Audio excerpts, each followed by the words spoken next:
The HADZA, the last of the first.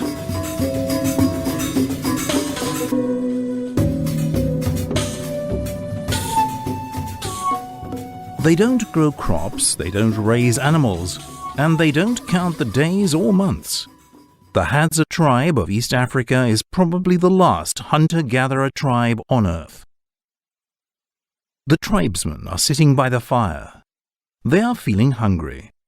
A camp elder, Onwas, tells the others of a tree he saw filled with baboons. They all pick up their bows and set off to go hunting. Onwas is around 60 years old and quite short at 1.5 meters, but he is lean and fit. The rest of the men are also slim with short curly black hair. Their hunting knives hang from animal skin belts.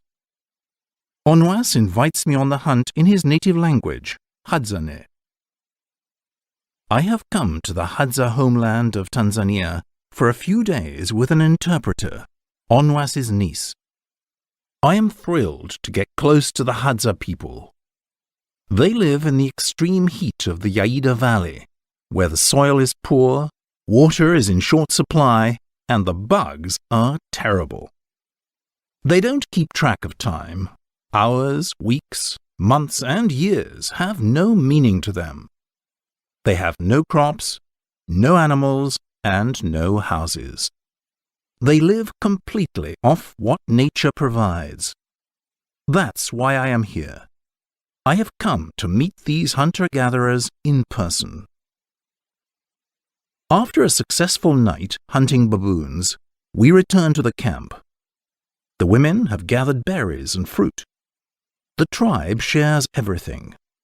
They are generous and easygoing people with lots of free time. They come and go from the camp as they please and sleep whenever they want. When it's time to eat, we gather around the fire. Once the meat is ready, everyone just dives in. Nobody knows when the next meal is, as the HADZA don't plan for the future.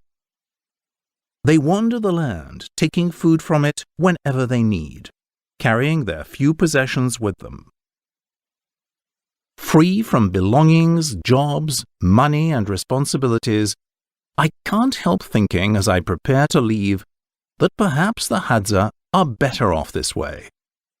They don't seem to have any worries. HADZA do not become attached to people or things, so my arrival and now my departure have had little effect on them. Smiling and walking away, I wonder about their future. Is it only a matter of time before the days of wandering the valley are over for the HADZA? I hope not.